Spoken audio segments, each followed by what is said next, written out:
तेरे दर्श को हम आए,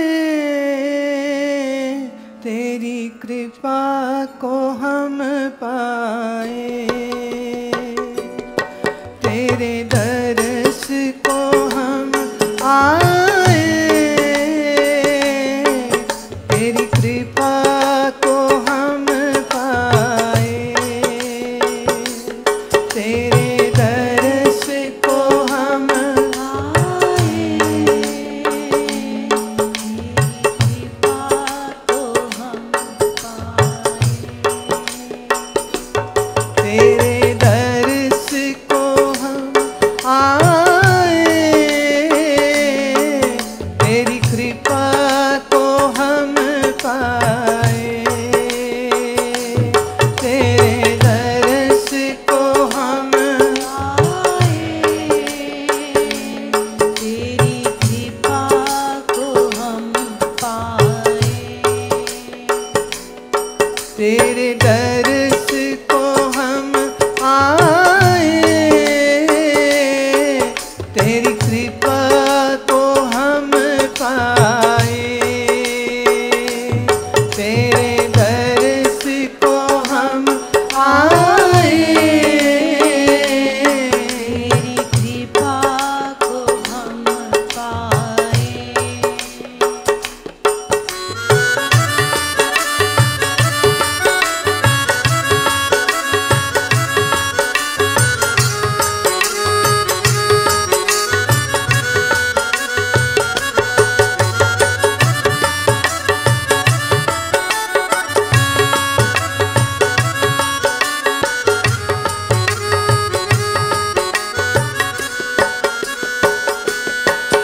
ये जीवन सौंप दिया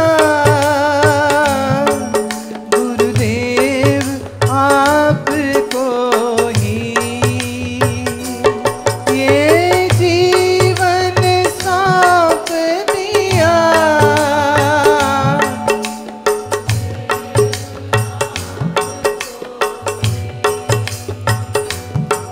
मेरे जीवन के खवैया, बस पार लगा तू ही। मेरे जीवन के खवैया, बस पार लगा तू ही। एक आस रखी मन में, एक आस रखी मन में, जीवन ये संभल जाए।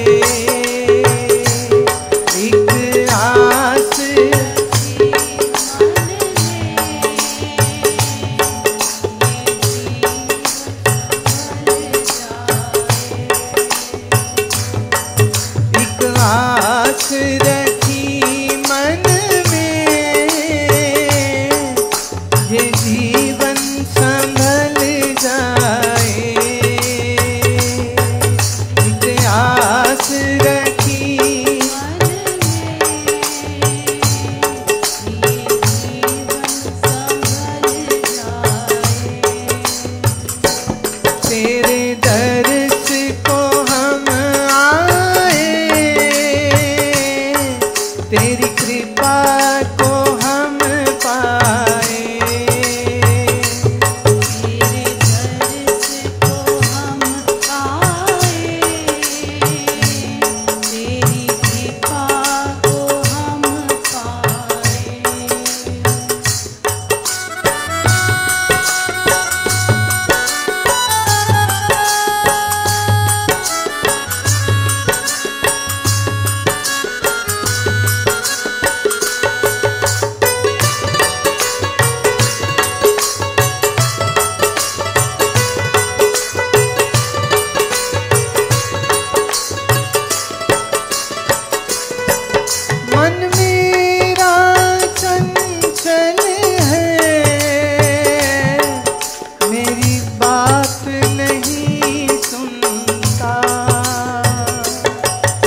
पथ पे नहीं चलता।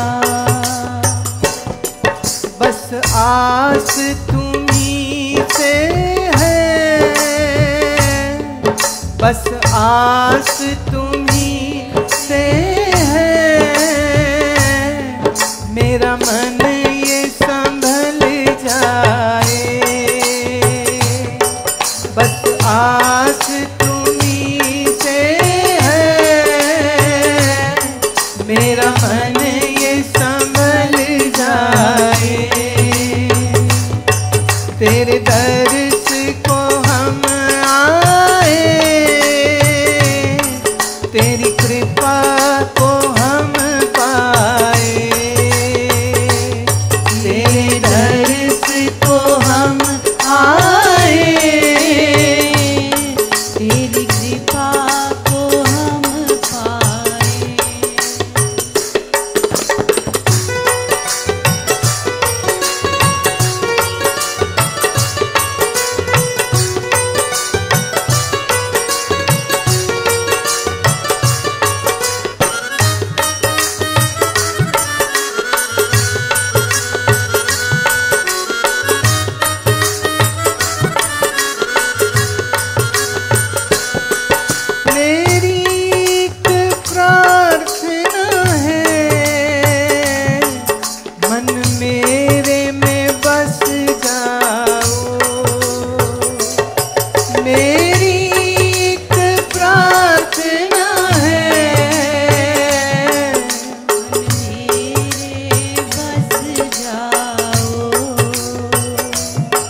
संसार में ना भटकूं, नीचे आप में रम जाओ। संसार में ना भटकूं, नीचे आप में रम जाओ। बस आस, बस आस, बस आस, बस आस, बस आस यही दिल में। बस आस यही दिल में। मैं तुझ में समा जाऊं, बस आस यही दिल में। मैं तुझ में समा जाऊं, तेरे दर्श को हम आए, तेरी कृपा को हम पाए। तेरे दर्श को हम आए, तेरी कृपा को हम पाए। तेरे दर्श को हम आए, तेरी कृपा को हम पाए।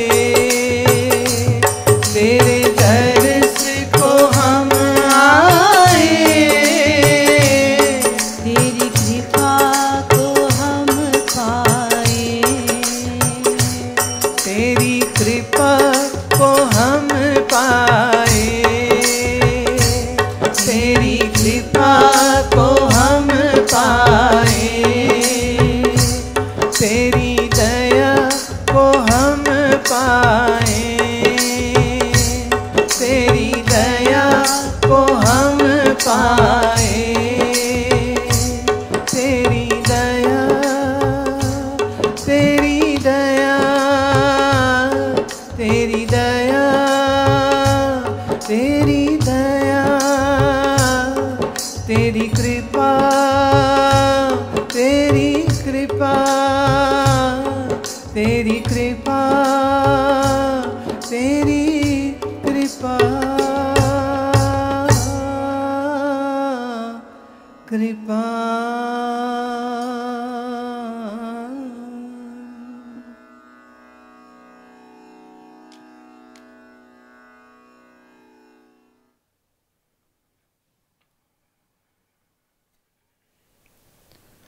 मन में निश्चय गहरा होना चाहिए,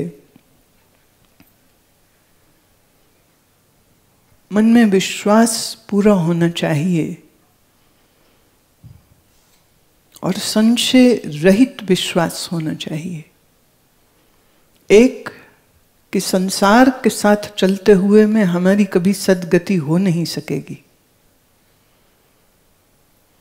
जिसे कबीर साहब ने कहा ना,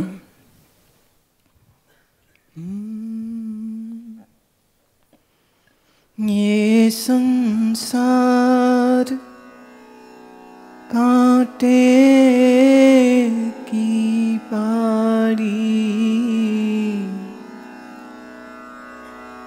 उलझ पुलझ मर जाना है। ये संसार भोर का तारा, सूरज युगे छुप जाना है। ये संसार कांटे की झाड़ी, उलझ पुलझ मर जाना है।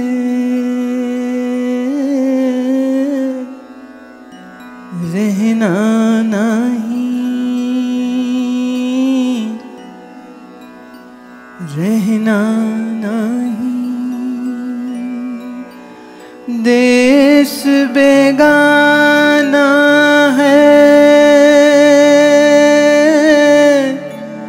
देश बेगाना है। रहना नहीं, रहना नहीं। देश बेगाना है, देश बेगाना है। कहत कबीर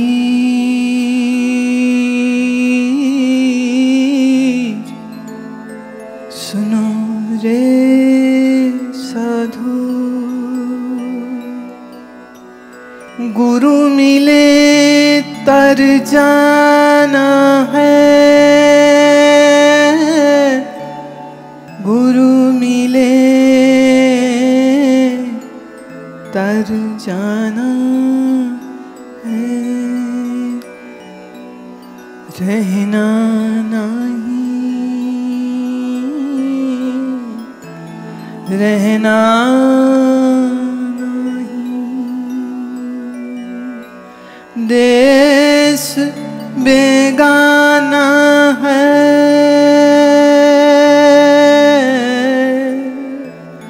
देश बेगाना है।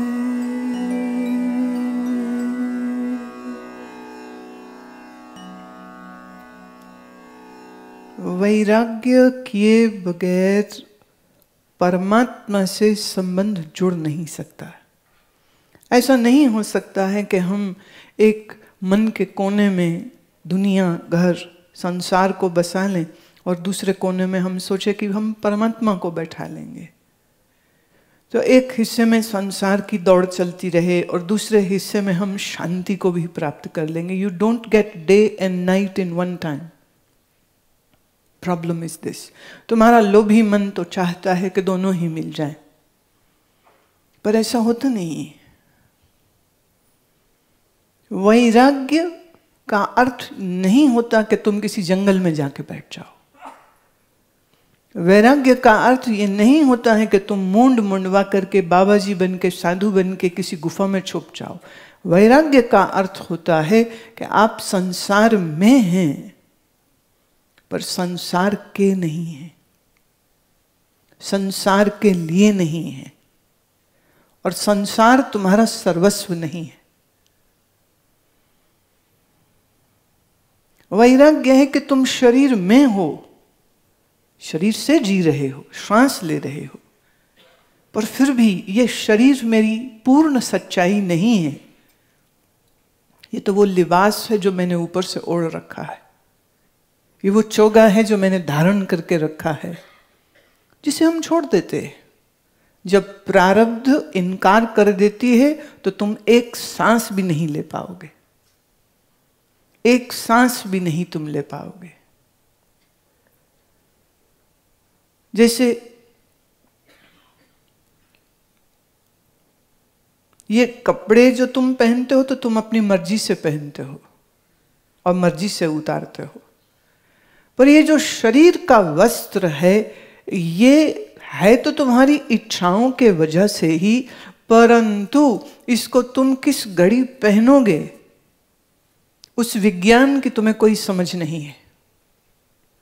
और ये शरीर का कपड़ा किस दिन उतर जाएगा तुम्हें उस विज्ञान का भी कोई पता नहीं, क्योंकि तुम इतने बिजी हो अपने बैंक अकाउंट्स और शेयर मार्केट और ज्वेलरी और प्रॉपर्टीज को मैनेज करने में कि तुम ये भूल गए कि अपनी श्वासों को मैनेज कैसे करना है। You are a perfect businessman, you have made lot of properties, lot of bank accounts, lot of presidentships of various associations. जीत गए तुम दुनिया का खेल, पर अपने ही प्राणों से हार जाओगे, क्योंकि प्राण इस शरीर में प्रविष्ट कैसे हुए वो तुम्हें मालूम नहीं, और ये प्राण शरीर से निकल कब जाएंगे तुम्हें वो भी मालूम नहीं। तो हम कह सकते हैं अज्ञान में तुम्हारा जन्म हुआ है और अज्ञानता में ही तुम्हारी मृत्यु हो जाएगी, और जो अज्ञान में जन्मता है और अज्ञान में ही मरता है उसका संसार का भवबंधन कभी नहीं छूटता। वो लाख जाके वृंदावन में बिहारी जी के मत्थे टेक ले, चाहे वो लाख बार जाके विश्वनाथ मंदिर में प्रणाम कर ले, जब तक शरीर की आसक्ति और मन में इच्छाओं का जाल है मोक्ष संभव नहीं है। मोक्ष ही वो प्रसाद नहीं है कि कोई पंडित तुमको चरणामृत की तरह पीने को दे दे। तुम लाखों रुपया लगा करके यज्ञ का अनुष्ठान करो, बहुत पुण्य होगा, लेकिन मोक्ष नहीं होगा। तुम लाख तीर्थों में हो आओ, आजकल तो और भी आसान हो गया, you can go by helicopter, एक ही दिन में 2 धाम कर लो, 2 दिन में 4 धाम कर लो। कभी कठिन होता था बहुत, हमने तो उन महात्माओं को सुना है ना जो पैदल गए हैं, कि वृंदावन से ऋषिकेश पैदल, और फिर ऋषिकेश से उत्तरकाशी पैदल, और उत्तरकाशी से हनुमान चट्टी होते हुए बद्रीनाथ पैदल। महीनों लग जाते थे, और कोई सड़क नहीं, कोई धर्मशाला नहीं, और जहां शाम हो गई वहीं किसी वृक्ष के तले, किसी चट्टान के तले लेट गए। सूखा गुड़ चना थोड़ा रखा रहता साथ में, कुछ सीधा मैंने थोड़ा दाल चावल मिला के रख लिया, अगर कहीं संजोग बन पाया, आग हो सकी, चूल्हा बन सका तो पका लिया भोजन, नहीं तो गुड़ चना खा करके और जल पी के किसी नदी का, और पैदल पैदल पैदल चल। महीनों लग जाते थे बद्री जाने में। ईश्वर की कृपा से ऐसे महात्माओं का दर्शन मैंने किया और उनके अनुभव उनके मुख से सुने। आज से 10 साल बाद तो शायद लोग कहेंगे ये तो गप होती है, ऐसे तो लोग होते ही नहीं थे, पर मैं कह सकती हूँ मैंने ऐसे बहुत से लोगों को, ऐसे बहुत से महात्माओं को और तपस्वियों के दर्शन किए हैं जो इस प्रकार कठोर यात्राएं कर करके अलग अलग तीर्थों में जाते थे, पर इसलिए नहीं कि उस तीर्थ में जाने का फल होगा और वो मुक्त हो जाएंगे और उनको कोई विशेष भगवान की कृपा मिल जाएगी। नहीं, वो इसलिए जाते थे कि जिस स्थान में कभी नर नारायण ने तपस्या करी है, कृष्ण के पूर्व जन्म की बात, जब वो नर नारायण के रूप से अर्जुन को कहते हैं कि तू नर था और मैं तेरे ही साथ नारायण, हम दोनों ने वहां पर तपस्या करी है। तो हम पूर्व में भी एक साथ थे और अब इस द्वापर युग में भी हम दोनों फिर से एक साथ हैं। तुम तो हमारे बड़े पुराने साथी हो। तो जिस स्थान पे उन्होंने तपस्या करी, उसी स्थान पर शंकराचार्य जी ने जाकर उस स्मृति में एक मंदिर की स्थापना करी। वहां विष्णु की मूर्ति को उन्होंने लगाया ताकि लोगों को याद रहे, आने वाली सदियों में लोग याद रखें कि भले कोई अवतार रूप हो, पर एक बार मनुष्य हो गया है तो तपस्या करनी उसको भी लाजमी होती है। भले वो अवतार हैं लेकिन तो भी तप करते हैं।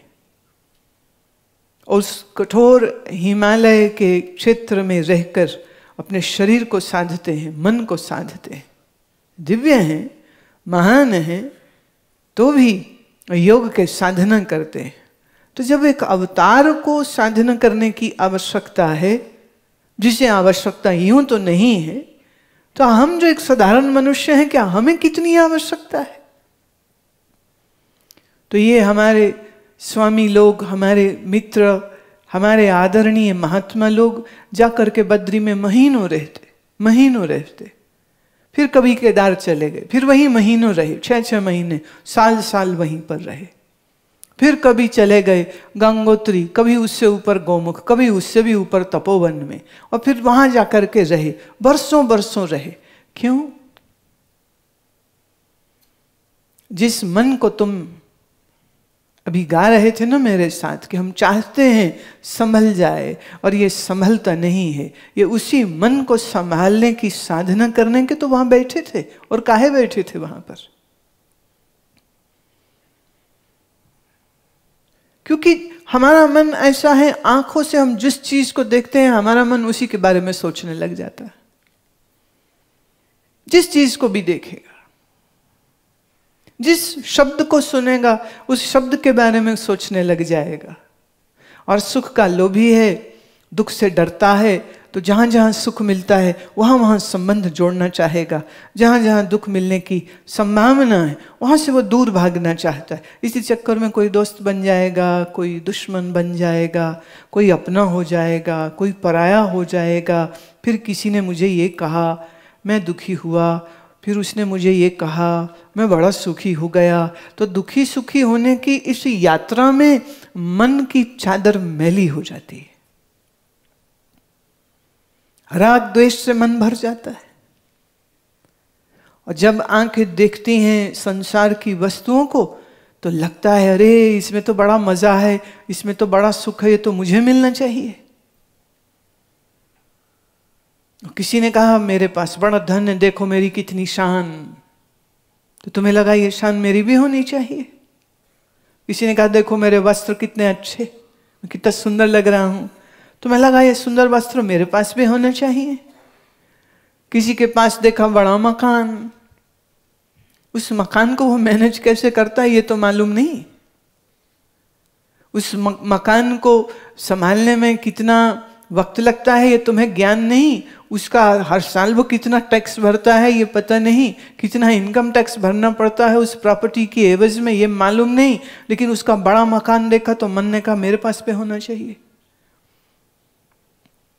एक महिला मुझे मिली, उनका दिल्ली के एक बहुत पॉश इलाके में मकान था, कोठी थी उनकी, 8 बेडरूम का घर, और दोनों पति पत्नी, बच्चे उनके सब विदेश में सेटल थे। तो मैंने उनसे पूछा, मैंने कहा अच्छा आप क्या करती हैं जब दिन में, what do you do? But obvious रात में तो सब सोते, तो दिन में आप क्या करते? कहती जी क्या करना है, इतना बड़ा घर है, नौकरों को साथ लगा के 1 2 3 4 बेडरूम साफ, 5 6 7 8 बेडरूम साफ, सब साफ करवाती हूँ। फिर ड्राइंग रूम, फिर किचन, फिर ब्रेकफास्ट, फिर लंच, फिर डिनर, फिर चाय का समय हो गया, फिर किसी नौकर को झाड़ना है, किसी को डांटना है, किसी की नौकरी, किसी की तनख्वाह, किसी को कुछ काम सौंपना, कुछ ग्रोसरी, कुछ खरीदना, कोई सब्जी। कहती बस इतने में ही रात हो जाती। मैंने कहा अच्छा इन कमरों में रहता कौन है? कहती कोई भी नहीं। मैं अच्छा कभी कभी कोई आ जाता होगा, कहती नहीं कोई भी नहीं आता, हमारे एक ही मेरे जेठ हैं, उनकी हमारे से लड़ाई है, ननद कोई है नहीं, सास ससुर बहुत पहले मर गए, माँ बाप बहुत पहले मर गए, भाई मेरे अमेरिका में सेटल हैं, बच्चे सारे न्यूजीलैंड में सेटल हैं। तो 8 बेडरूम का वो मकान, दिन भर झाड़ पोछ कर रही, दिन भर साफ सफाई हो रही, जाले निकाले जा रहे हैं, और बहुत टेस्टफुल उसका चॉइसेस थे। तो art objects and paintings and statues and all that, और कीमती सामान है, और क्रिस्टल के वासेस। वो एक एक क्रिस्टल वास के साथ मेरा ऐसे परिचय कराए जैसे उसका फैमिली मेंबर हो। ये हमने वेनिस से खरीदा, या हमने इटली से खरीदा, या हमने, उसके घर में बहुत बड़ी पियानो पड़ी हुई थी, मैं देख के खुश हो गई क्योंकि हम संगीत से प्यार करते हैं। मैंने कहा अरे पियानो कौन बजाता है? किसी कोई भी नहीं। And it was one of the very expensive one. I said, but I don't understand. If you don't play, why you have it? बोला हमारे डिजाइनर ने कहा था it will look nice. Drawing room इतना बड़ा है, पियानो बड़ा सुंदर लगेगा। वो कहती हमने सब फिल्मों में देखा था ना, पुरानी ब्लैक एंड वाइट फिल्मों में हीरो गा रहा है, हीरोइन बैठ के सुन रही है, तो वो एक बड़ा रोमांटिक फील आती थी। तो उस रोमांटिक फील के लिए और डिजाइनर के कहने पर हमने पियानो खरीद लिया, लंदन से इंपोर्ट कराया। अब इस महिला के इस मकान को देखकर और जाने कितनी स्त्रियों के दिल पर सांप लौट जाते होंगे, कितने पुरुषों के दिल में लगती होगी आह ये हमारे पास क्यों नहीं है।